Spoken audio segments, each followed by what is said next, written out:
Welcome back. In the previous chapter, we have studied about the laws and patterns of inheritance. How does an organism pass on its traits to the next generation? Now, Gregor Johann Mendel's work on inheritance and the laws of heredity, it said that there were certain factors which are passed during the gamete formation. These factors are responsible for the passing of traits. But Mendel does not say what exactly is the nature of the factor. For a long period of time, as you know, Gregor Johann Mendel's work was lost before the rediscovery by Karl Correns, Hugo de Vries, etc., Schmack. Now, in the early 19th century, scientists were trying to find an answer to this question. The question was, what is the genetic material? So, in this chapter, molecular basis of inheritance, we are going to discuss this in detail. What exactly is the genetic material? What is the biochemical nature of the genetic material? And what are the mechanisms around this genetic material which makes life possible? So let's get started. There was a lot of work going on in the field of molecular biology. The structure of most of the biomolecules were discovered, and also the nucleic acids were discovered by Meischer, which he called them as nuclein.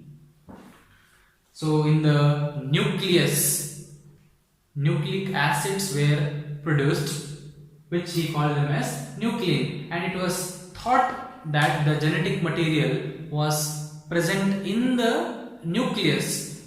Later, with the work of Thomas Hunt Morgan, Theodore Boveri and Walter Sutton, it was zeroed down to the chromosomes. These so-called factors were thought to be present on the chromosomes. These chromosomes were of course present inside the nucleus. There was an idea that the genetic material was present on the chromosomes, but the nature of it was still not sure whether the genetic material is a protein, is it a DNA, or is it a RNA, because inside the nucleus we have all these three biomolecules present. So the search for the genetic material, it started once again in the year 1928 with the experiment of Frederick Griffith. These are called as the Griffith's transformation experiments. Frederick Griffith, he was working on a bacterial species, that is Streptococcus Pneumoniae. These are spherical bacteria, which of course, going by the name, it causes pneumonia. Interestingly, this bacteria has two strains. There are two varieties of this Streptococcus pneumoniae. It is also called as Pneumococcus pneumoniae. There are two strains. One is a R strain and the second one is an S strain. Strain refers to variety or type. Now, the R strain, it does not produce a mucus covering. There is no mucus cover. Whereas the S strain, these bacterial colonies, they have a mucus cover. This mucus is nothing but it is made up of polysaccharide, that is sugar. Now, due to the presence of this mucus cover on these bacterial colonies, they appear smooth and shiny. Therefore, they are called as the S strain, the smooth colonies. For example, if you are growing these bacteria in a Petri plate in the laboratory,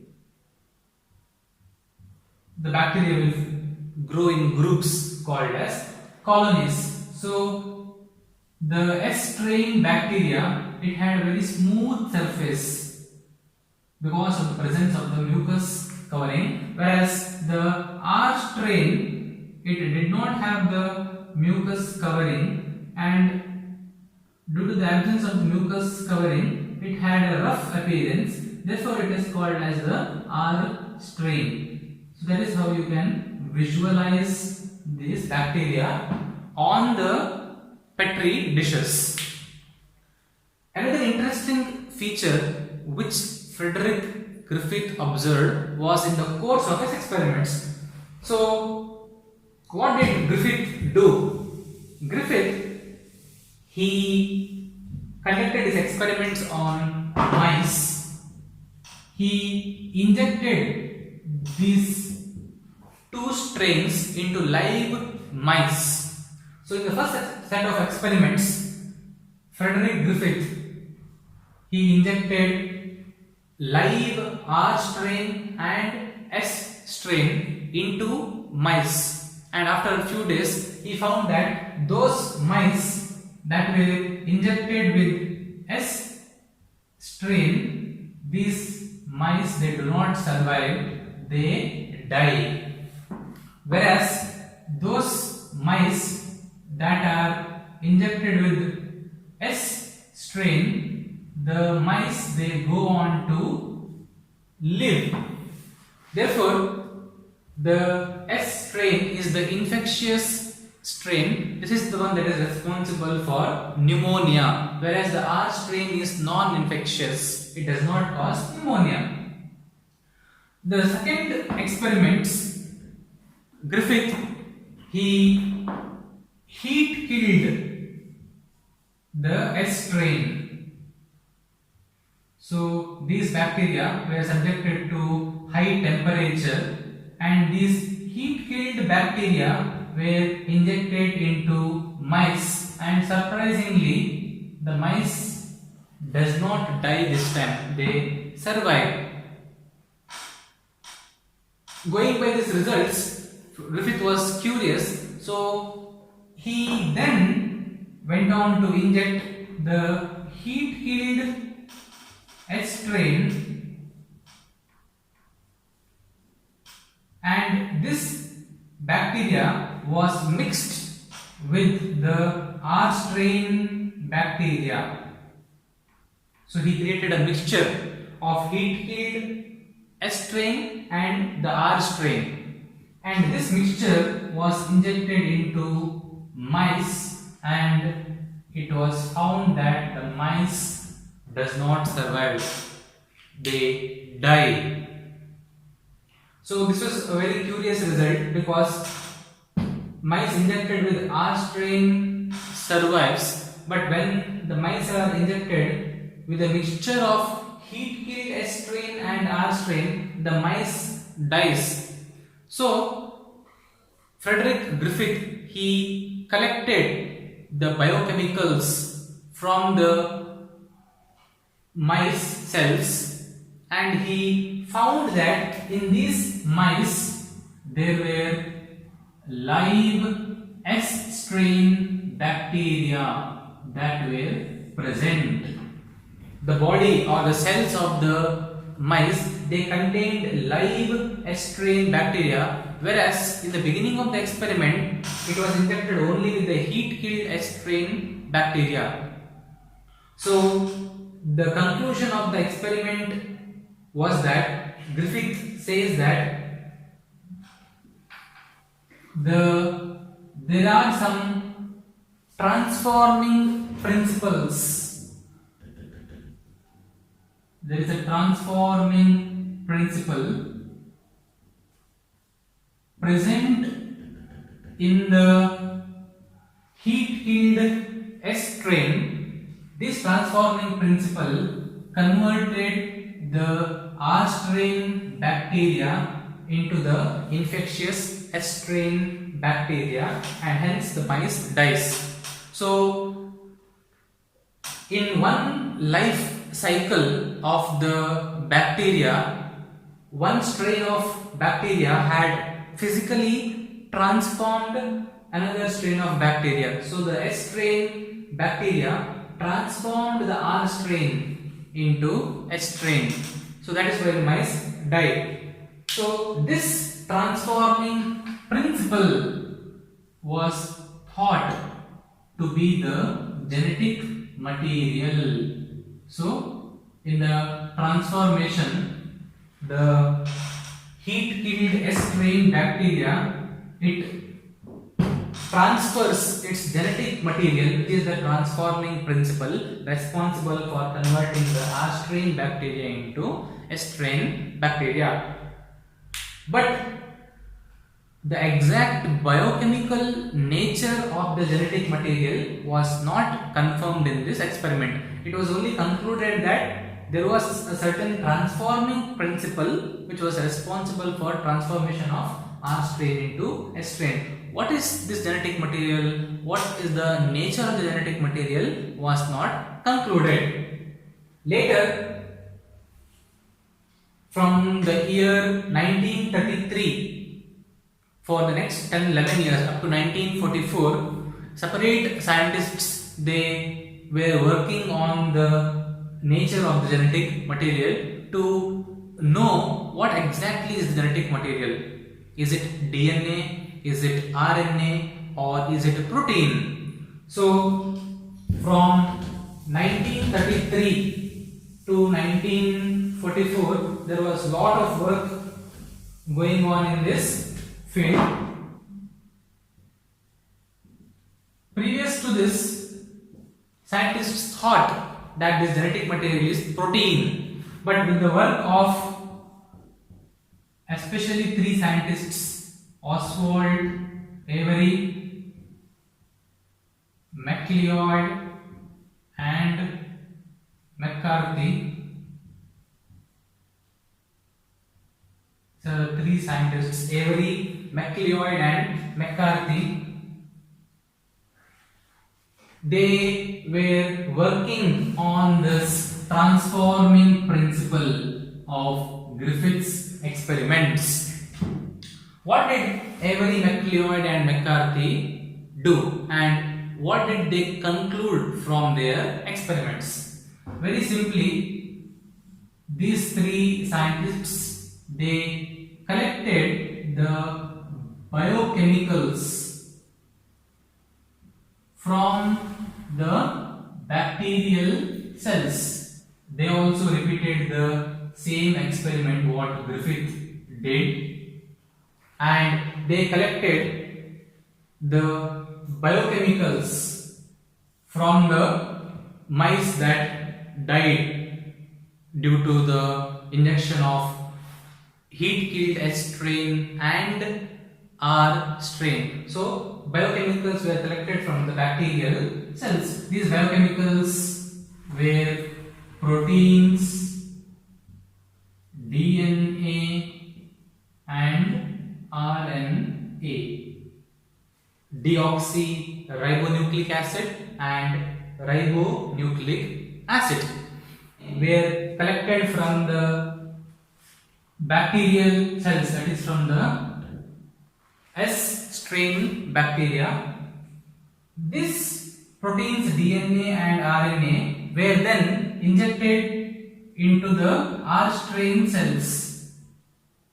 So injected into R strain, and they found from this first set of experiment that when proteins taken from the S strain were injected into the R strain bacteria, there was no transformation. R strain was not converted into S strain. Similarly, when RNA obtained from these bacterial cells were injected into R strain, once again transformation was not seen, and when DNA taken from these heat killed S cells were injected into R strain bacteria, there was transformation. That is, the R strain bacteria transformed into S strain. So from this it was clear that the genetic material or the transforming principle in the Griffith's experiment was DNA. It was not protein as it was thought to be, or it was not RNA. They also went on to check the stability of these three biomolecules that were thought to be the genetic material. They found that when the mixture was treated with digesting enzymes, RNases and DNases and proteinases. So, for example, there is a test tube, say, and it contains proteins, DNA and RNA obtained from the heat killed S cells. So, three such identical test tubes containing the purified biomolecules are taken, and to these test tubes these digesting enzymes are added. So into test tube number 1, say, protein digesting enzymes, proteinases are added. Into test tube 2, DNases are added. These are enzymes that will digest the DNA, and RNases are enzymes that will digest only RNA. And when these mixtures were then injected into R strain mice, in this experiment, from this test tube, when this mixture was added to R strain bacteria, transformation was seen. That is, R strain bacteria converted into S strain.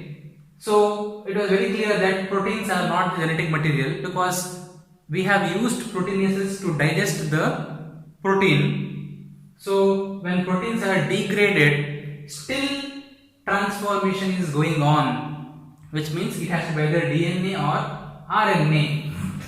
In test tube number 3, where RNases were added, all the RNA was destroyed, only proteins and DNA were present, and in this case also the R strain bacteria converted into S strain. It is very clear from experiment number 1 that proteins can't be the genetic material. It has to be DNA or RNA. In this test tube, RNA is digested, still transformation is going on, which means it became clear that DNA is genetic material. It was confirmed by test tube number 2. In test tube number 2, where DNases were added, that is, DNA digesting enzymes were added, transformation was not seen. That is, the R strain bacteria did not convert into S strain. So whatever it was that was being transferred from the S strain to the R strain is not protein, is not RNA, but it is DNA. So these experiments confirmed that DNA is the genetic material. But even then, some groups of scientists, they did not believe in this conclusion. The ultimate proof that it is the DNA which is the genetic material, or which is the transforming principle, came from the experiments of Hershey and Chase. Let us see what Hershey and Chase did. In the year 1952, where two scientists, Alfred Hershey and Martha Chase, it is called as the Hershey-Chase experiment. Hershey and Chase, they were working on bacteriophages. A phage is a virus. Phage is a virus. This is a virus which requires bacteria as its host. So these viruses grow inside bacteria, therefore they are called as bacteriophages. So Hershey and Chase were growing bacteriophages in their laboratory. They grew bacteriophages in two specialized mediums. In one Petri plate, there was radioactive sulfur. In another Petri plate, the bacteriophages were grown with radioactive phosphorus. So bacteriophages, they were grown.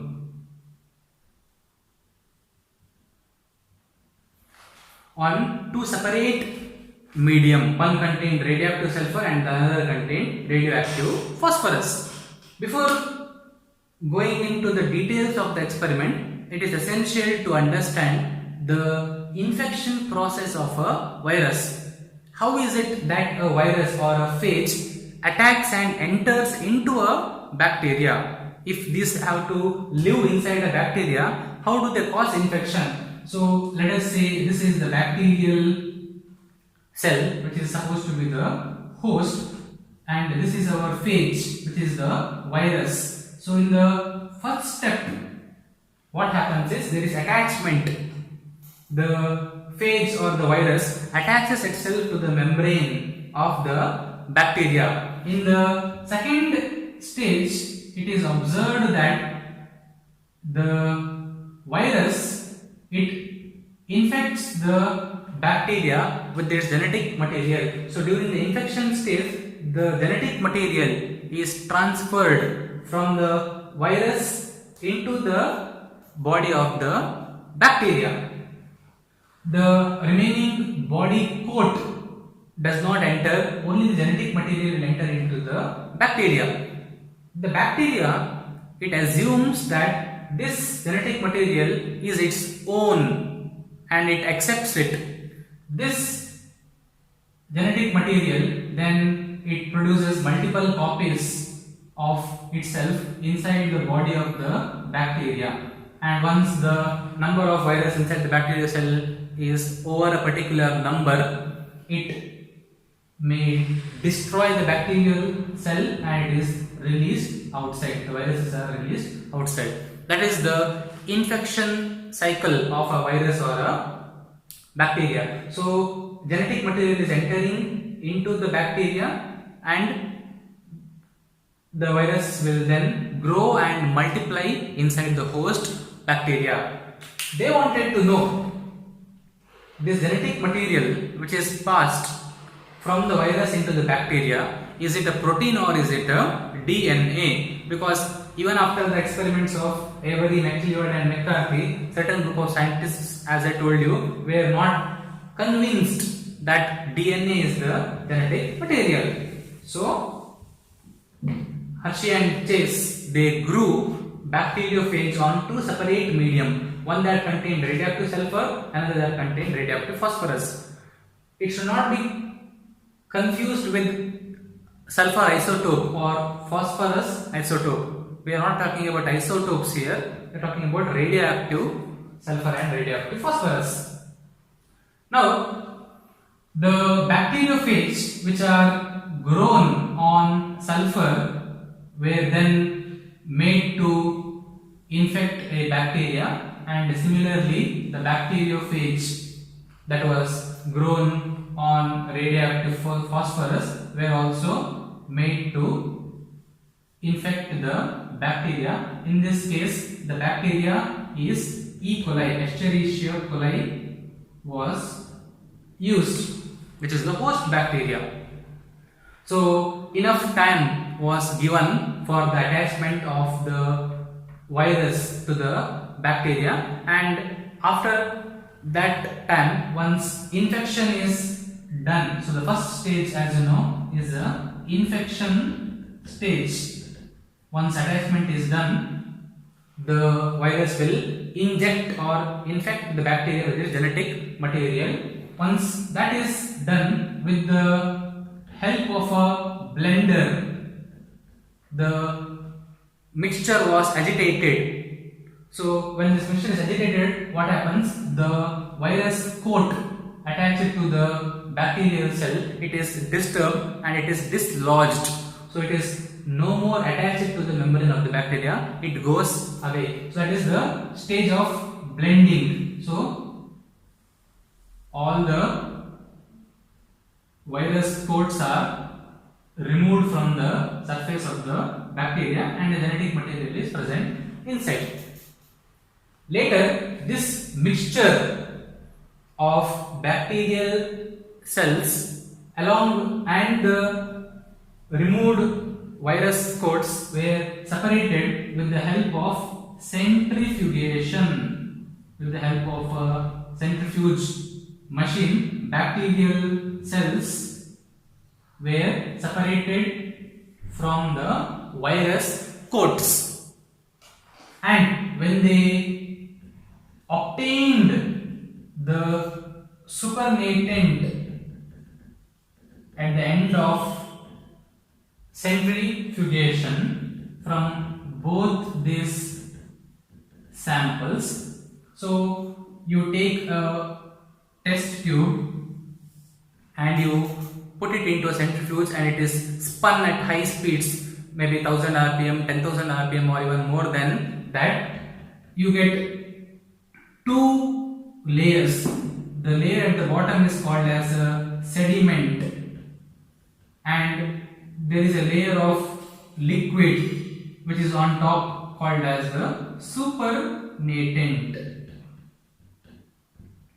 So once these supernatants were analyzed from both these experiments, they found that if you look at the structure of protein and DNA, protein contains sulfur whereas DNA contains phosphorus. Proteins do not contain phosphorus, DNA does not contain sulfur. So the bacteriophage grown on radioactive sulfur, they will have radioactive protein because the sulfur is a component of protein, not DNA. Whereas those phage that were grown on radioactive phosphorus, they contain radioactive DNA but not radioactive protein. In the first case, where phage were grown on radioactive sulfur, in the supernatant radioactive sulfur was present, but inside the bacterial cells there was no sulfur present. This means that whatever was injected from the virus into the bacteria cannot be protein. Whereas in the second case, where radioactive phosphorus was used to grow the virus, in the cell radioactive phosphorus was present, but in the supernatant there was no phosphorus present. This clearly goes on to show that the transforming principle is the DNA. So thus it was successfully concluded that the genetic material in organisms is DNA, that is deoxyribonucleic acid. But it led to a second question, that is, in certain organisms, especially in viruses and in some bacteriophages, RNA is the genetic material, not DNA. So what is it that makes most of the organisms have DNA as their universal genetic material, and why do some organisms have RNA as the genetic material? Also, another question to be asked is, which was the first genetic material? Is it DNA or is it RNA? Let us answer both these questions now. So the question is, between RNA and DNA. So why do most organisms have DNA as the genetic material and not RNA? And which was the first genetic material? Is it DNA or RNA? To understand and answer these two questions, we need to look into the physical structure of both these genetic material, that is DNA and RNA. An ideal genetic material, number one, an ideal genetic material, it should be able to replicate itself. That is, it should be able to produce a duplicate copy of itself. That is, it should undergo replication, produce multiple copies of itself. In this case, both DNA and RNA, they are able to produce copies of itself. DNA produces another DNA by replication, and RNA also can produce another RNA. The second point for a genetic material to be ideal is they should be physically and chemically stable molecules. So that is physical in the sense structurally. So both structural stability and chemical stability is required.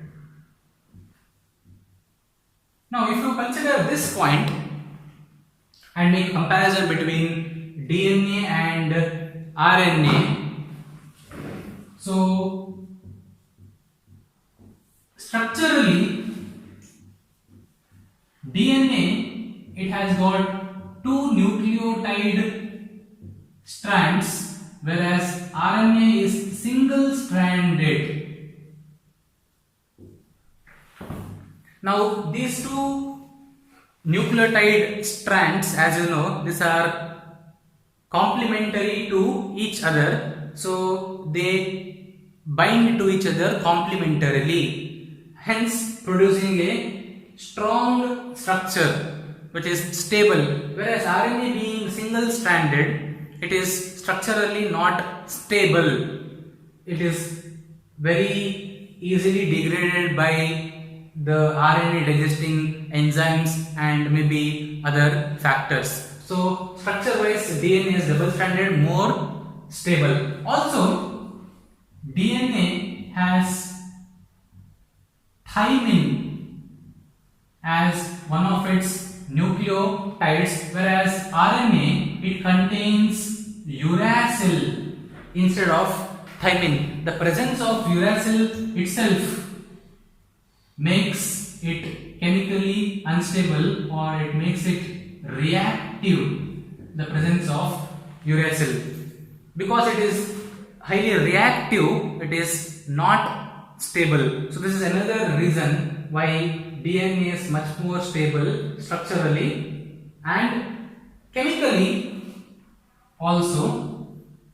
If you look at the structure of DNA and RNA, DNA is made up of deoxyribose sugar, wherein at the 2' position there is a hydrogen atom, deoxy, one oxygen atom is less at the 2' position, whereas in the RNA it is made up of a ribose sugar. In a ribose sugar at the 2' end there is a OH group. The presence of this oxygen atom makes it a reactive species, because oxygen is highly reactive. Because of this, chemically the RNA is unstable, it makes it very reactive. So 2' OH group in the RNA makes it unstable chemically. Also, another important difference between the stability of DNA and RNA is that DNA, it acts only as genetic material, whereas RNA has got multiple functions. Sometimes RNA, it acts as adapter molecule.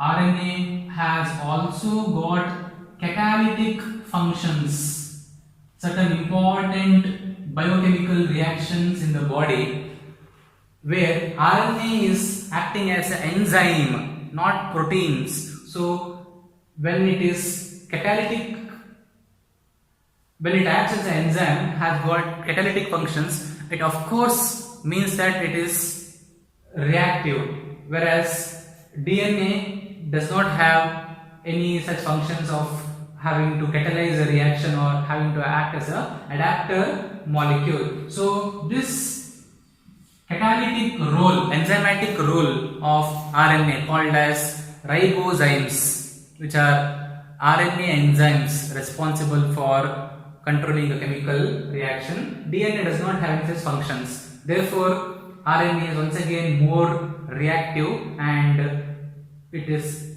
less stable. So that is why DNA is a better genetic material than RNA stability wise. Moving on to the next point, the genetic material, whichever it is, it should provide for slow changes.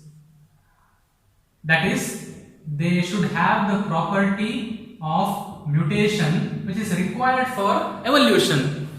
From every generation to the next generation, they should provide for slow changes. The word is here slow changes. Both DNA and RNA have this property of undergoing gradual changes, but RNA, it has a very high rate of mutation when compared to DNA because it is single stranded and it is reactive.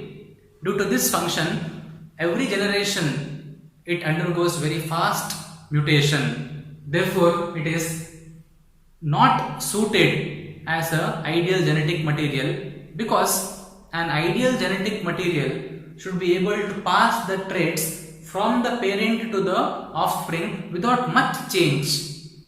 Whereas because of the high rate of mutation that takes place in RNA, the DNA copying that takes place is not perfect.